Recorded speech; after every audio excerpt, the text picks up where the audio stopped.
There's one car Mercedes-Benz will never build again. And it's not because they can't. The W126 sold nearly 900,000 cars, a record no S-Class has touched in 35 years. The first modern airbag went into its steering wheel, and Presidents rode in armored versions built right on the assembly line. Then Mercedes shut it down. The reason is a boardroom decision from 1993, one that turned the company inside out. To understand what Mercedes built, you first have to understand what they were afraid of. It's the mid-70s in Stuttgart. The company's flagship, the S-Class, is on top of the world. The motoring press keeps calling it the best sedan money can buy. Nearly 500,000 of them will find buyers before the run ends. And in 1978, it gives the world the first production anti-lock brakes, a system Mercedes built with Bosch that every car now carries. It should have been untouchable. Inside the company, though, the mood is closer to quiet panic. In 1973, the oil crisis rewrote the rules overnight. Fuel prices exploded, and governments started talking about efficiency standards. Suddenly, Mercedes' proudest achievement, a 1,700-kilogram luxury liner with a hood long enough to land aircraft on, looked less like the future and more like the last dinosaur standing. Every other luxury maker on Earth faced the same crisis, and most of them picked one of two easy exits: cut the luxury and call it efficiency, or ignore the whole thing and hope the oil kept flowing. Mercedes picked the door nobody else could afford to open. Starting in the mid-70s, years before the public saw a single sketch, the board handed the next S-Class project two goals that flatly contradicted each other. Goal 1, build a better car than the best car in the world. Goal 2, make it lighter and more efficient at the same time. Nobody had done both at once. The man told to square that circle was Werner Breitschwert, an electrical engineer who had joined Daimler-Benz in 1953, worked his way up as deputy to the legendary body chief Karl Wilfert, and ended up running all of body development. He would later chair the whole company, but the W126 was his defining assignment, and the brief he set for it was blunt. Keep the luxury, the comfort, and the safety. Beat the W1116 on all of it, and do that while weighing less and burning less fuel. His team's answer was something Mercedes called the Energy Program, and it quietly became one of the most expensive weight loss regimes in automotive history. The team didn't get there by cutting equipment or shrinking the car. They changed the metal itself, high-strength, low-alloy steel in the body shell, thinner but stronger, plus lighter alloy engines. The result still sounds impossible. The new 380 SE weighed about 1,595 kilograms, roughly 145 kilograms less than the car it replaced, while being larger inside and better equipped. And the lighter body meant a 240 horsepower V8 could now do work that used to take the monstrous 286 horsepower 6.9 liter. While the body engineers were shaving kilograms, a small group was off working with Bosch on something else entirely. Something that had never worked properly in a production car. Hold that thought. What that team was building would end up in every car you've ever ridden in. In September 1979, at the Frankfurt Motor Show, Mercedes pulled the cover off the W126. 7 models on the stand, from the 280 SE up through the 500 SEL, plus the 300 SD turbo diesel bound for America. The press expected a new S-Class. What they got was a car from a different decade, lighter than the one it replaced, roomier inside it, and far slicker through the air. Look at the numbers the engineers cared about. The old car pushed through the air with a drag coefficient of 0.41, respectable for the era. The W126 hit 0.36 and the Coupe 0.34. That's roughly 14% less drag, and Mercedes earned it the hard way. A windscreen raked to 54 degrees, wipers tucked below the hood line, rain gutters folded into the roof, a high tucked-in tail, and bumpers that flow into the body instead of hanging off it like park benches. Those bumpers deserve their own sentence, actually. Instead of the chrome girders every 70s car wore, The W126 used deformable polyurethane blended into the shape. It's a big part of why a 1979 design still looked current, parked next to cars 10 years younger. None of it was fashion. Every line had a job. Bruno Sacco's team drew a shape so honest about its aerodynamics that it barely dated across 12 years of production. Add the weight savings, and fuel consumption dropped about 10%, while the car got quieter, safer, and more comfortable. That trade is the whole point of this car. Lighter and stronger at the same time. More luxurious and more efficient at the same time. Engineers live on compromise, and this team treated compromise as a personal insult. The real statement arrived 14 months after launch, December 1980. The first customer cars leave the factory with an option nobody had ever been able to order before: a driver's airbag with a pyrotechnic seatbelt tensioner. Most videos get this part wrong, and the true version is a better story anyway. Mercedes did not invent the airbag. General Motors beat them to market by 6 years, selling airbag-equipped Oldsmobiles, Buicks, and Cadillacs in the mid-70s. Some of those cars even had a passenger-side airbag. Then General Motors gave up. Buyers didn't want them, the technology wasn't ready, and the program died quietly in 1977. Mercedes watched all of that and drew the opposite conclusion. Working with Bosch, they spent years solving what General Motors couldn't: a pyrotechnic charge that fired reliably, a sensor that could tell a crash from a pothole, and one detail nobody else had thought through. When that sensor tripped, it didn't only fire the airbag. It fired a second charge that yanked the seatbelt tight, milliseconds before the body started moving. Airbag and belt tensioner, one crash sensor, one system. Through January and February of 1981, the Sindelfingen plant built the first 100-plus cars with the system, and for those first years you could get it on exactly one car line in the world. This one. The option cost 1,525 Deutschmarks and 50 Pfennigs. Today, some version of that system sits in the steering wheel of every car on Earth, and the airbag didn't ride alone on the options list. Anti-lock brakes had carried over from the W116, and by late 1984, ABS was standard on every V8 model. That's what overengineering meant at Mercedes in 1980. It wasn't chrome, and it wasn't gadgets. It meant solving problems the customer didn't know they had, at a cost the customer would never fully see. The American ad agency knew exactly what it was selling. The slogan that ran through the whole W126 era promised nothing about luxury or status. It was pure engineering arrogance. Engineered like no other car in the world. That line ran from around 1980 deep into the 90s, and the company meant it literally. And the thing is, it was true. The problem, which nobody in Stuttgart said out loud, is that engineering like no other car in the world costs money like no other car in the world. That bill kept compounding, year after year, somewhere in the ledgers. It would come due at the worst possible moment, but not yet. First came the King years. 2 years into the run, in September 1981, Mercedes doubled down. Back at Frankfurt, they unveiled the SEC, the coupe. Same over-engineered bones, 2 fewer doors, pillarless glass, and a shape that plenty of people, including the man who drew it, came to see as the high-water mark of the whole era. The coupes were never volume cars. Just 74,060 were built in a decade, a number that comes back at the end of this story. Then, September 1985, Frankfurt again.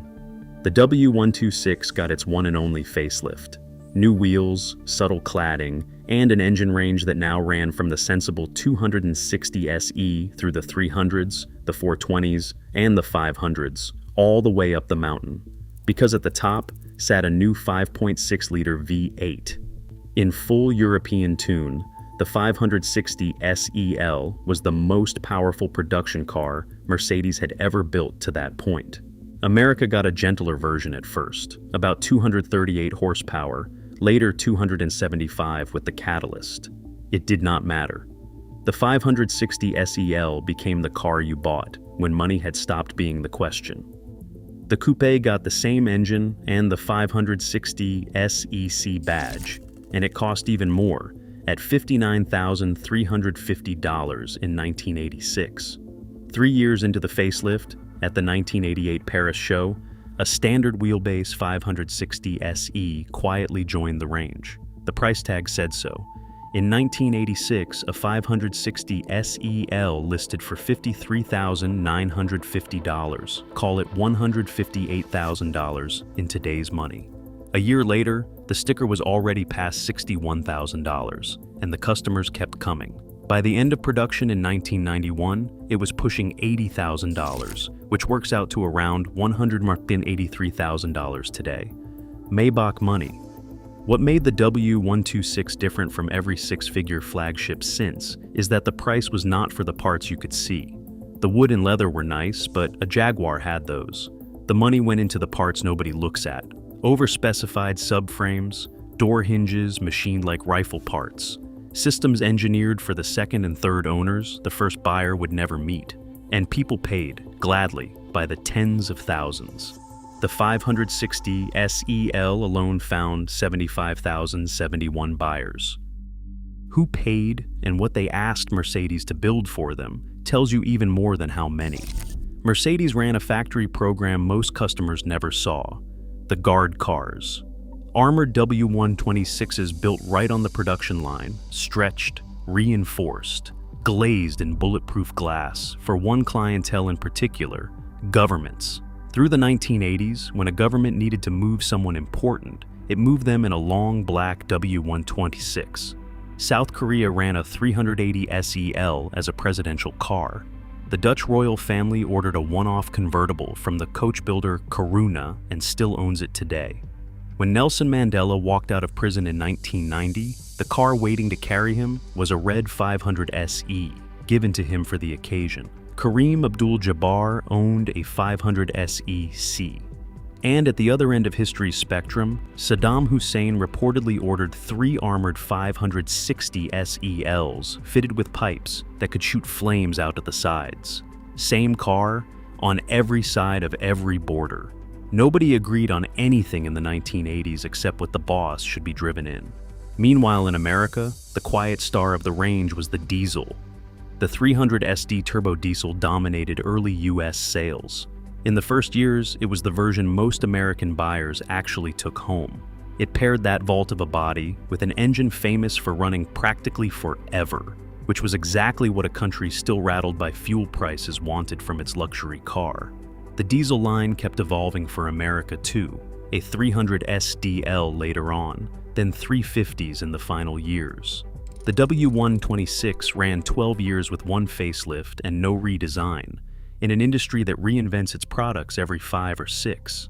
That wasn't laziness. Mercedes had built the car so far ahead of the field that there was nothing to chase. Until 1987, when the phone rang in Stuttgart and the news was from Munich. BMW had done something no German automaker had dared since the Second World War. They put a V12 in a production sedan. The 750IL. 12 cylinders, 300 horsepower, more than America's 560 SEL could answer. It reached American showrooms for the 1988 model year, and the price landed the harder punch: $69,325, thousands more than the Mercedes. In the logic of the 1980s luxury market, the most expensive German car and the best German car were understood to be the same thing. So, for the first time in living memory, Mercedes was not selling the most powerful, most expensive German sedan in the showroom. Munich now held both crowns. For 2 years, the 560 SEL had stood alone at the top of the German car world. That reign was over, and everyone in Stuttgart knew a mid-cycle answer wouldn't cut it. There was a quick counterpunch, a little-known factory performance package called Option Code 822 that kept the 560 in the fight with Munich's 12 cylinders. Most buyers never even heard of it. It was real, but it was a patch, and Stuttgart knew it. The actual response was bigger.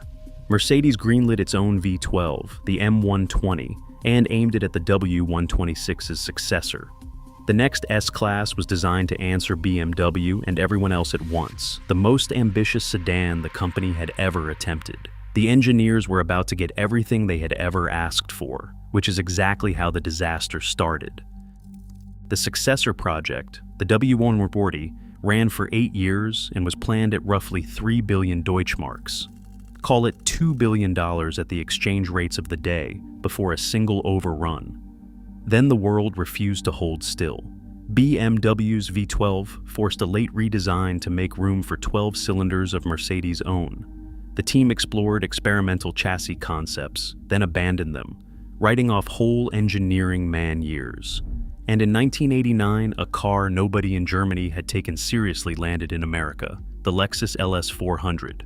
Silent, flawless, priced like a bad joke at Mercedes' expense, and built by studying exactly the kind of engineering Stuttgart was famous for.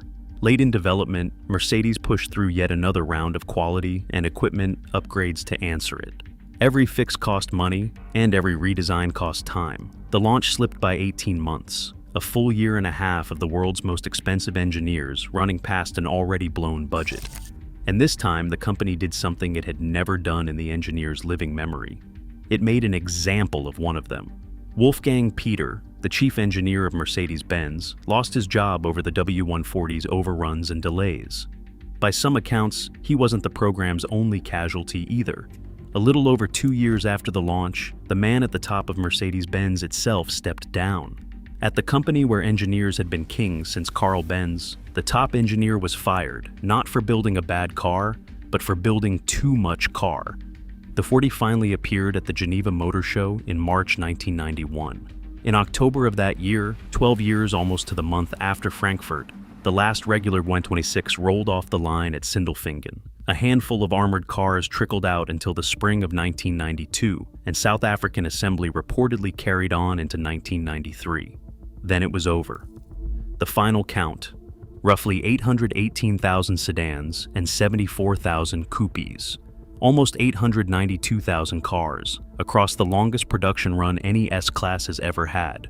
35 years later, no S-Class generation has come close to that number. The W40, the car that got everything, managed 432,732, less than half. Nothing since has done better. That's not an accident of fashion or markets, and the reason the record still stands is the next part of the story. The W126's real ending didn't come off a production line. It came out of a boardroom, 1993. The recession bites, sales fall into the worst slump the company had seen in decades, and Daimler-Benz posts the first operating loss in its history. The company that spent a century asking how good it could make a car suddenly faced a very different question: how much can we charge for it? The new head of Mercedes-Benz, Helmut Werner, answered by turning 60 years of company culture upside down. Contemporary accounts credit him with wiping out the old mentality that every new Mercedes had to be heavier, more technological, and more expensive than the one before. That mentality had produced the W126. Under Werner, a new car program would no longer start with the engineering and end with a price. It started with the price, a target sticker number set first, and the car got designed backward from there. That inversion is the hinge of the whole story. For the W126, the engineers decided what the best car in the world required, and the price followed the engineering. From 1993 on, the price came first, and the engineering had to fit inside it. He said it himself to Automotive News in November 1993. Cost comes very much into the discussion. People in our company have really started to understand what kind of challenge is being presented by this new formula. A new formula. From the company whose slogan was "engineered like no other car in the world," the numbers moved fast. 4 billion Deutschmarks saved in the first year, billions more the year after, productivity up more than 30% inside 3. By every business measure, Werner was succeeding. He took a company posting losses and made it lean. And by 1996, Mercedes did something that would have been unthinkable a decade earlier. It priced the new C-Class at $29,900, $700 under the Lexus ES 300. Mercedes-Benz, undercutting on price. The M-Class that followed became the first Mercedes in history, developed price first from a blank sheet, with the target sticker set in the concept phase, and every component negotiated backward from it. Concept work began in 1992, and production came in 1997. Accounting courses still teach that program as the textbook case of target costing. So, the defining artifact of the new Mercedes lives in a business school case study. The defining artifact of the old one is the W126.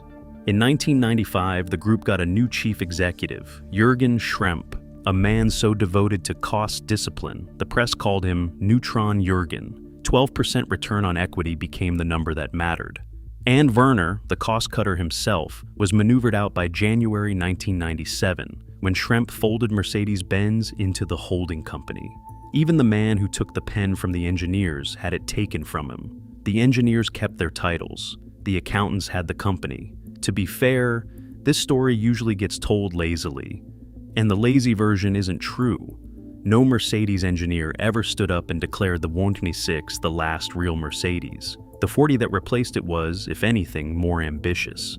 The engineers didn't stop caring. They cared so much it nearly broke the company. And when rust started blooming on the next E-Class, the Buan, on door edges and spring towers and hood seams, on cars the buyer guides warned could be barely 2 and 3 years old, the documented cause wasn't a memo saying make it cheaper. It was a new water-based paint process gone wrong, right down to bacterial contamination in the paint baths. Mercedes quietly covered repairs on goodwill for years and fought the rest out in German courtrooms for a decade. Some things you can measure though, and this part needs no interpretation at all. In 1994, Mercedes-Benz ranked as the most reliable car brand in the industry's benchmark quality survey. By 2003, 9 years into the new formula, it had fallen to 26th place. 26th. In March of 2005, the company recalled 1.3 million cars in a single action, and its own head of production admitted publicly, "We are seriously behind the quality issues." It took a new chief executive arriving that same year, with quality as his stated first priority, to start the climb back out. First to 26th in 9 years. That is what it looks like when a company changes what it optimizes for. No rival killed the one-sauce, the conditions that created it got discontinued. That's an argument, not a court verdict, but the ledgers and the quality charts point the same way. The strangest part is what one of these costs today. The average 560 SEL, the head of state car, the $183,000 Mercedes in today's money, changes hands for about $18,400. Ordinary driver quality cars sit between $10,000 and $25,000, and ordinary high mileage examples still change hands under $10,000. The 560 SEC coupes, all 74,060 of them, average around $30,000, and exceptional low mileage examples started pulling six-figure money at auction this past year. One auction tracker counts nearly 300 coupe sales on record, and the coupes hold a clear premium over the sedans, roughly 1.5 to 2 times the money. The wildest AMG-built wide-body coupes have already gone past $500,000. The smart money has clearly decided where the rest of this market is heading. One caution about the legend, though. People talk about million-mile W126 models.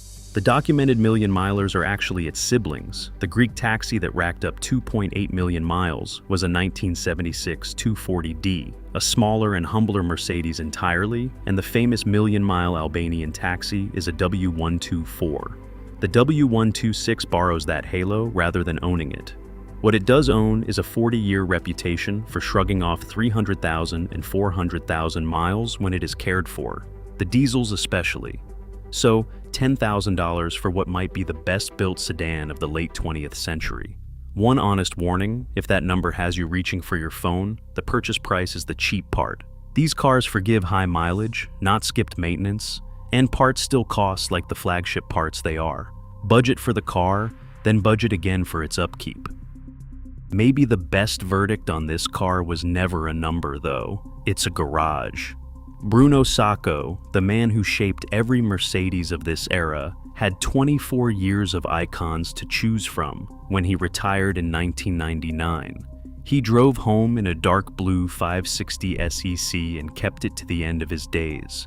Not the Roadster, not even the little 190 he privately loved best, but the big coupe from the car line he judged with the words, "The best thing I have done for Mercedes-Benz." He died in 2024 at 90. The car outlived him, the way it was always going to outlive everyone involved. That was the specification. He knew which chapter of the company's story he had lived through. The last one where the engineers got to finish their sentences. And the quiet Japanese sedan that fired the other shot in 1989, the Lexus that forced Mercedes' hand and rewrote luxury's math, has a story of its own, including how its own future got canceled. That one is told start to finish in the video coming up next.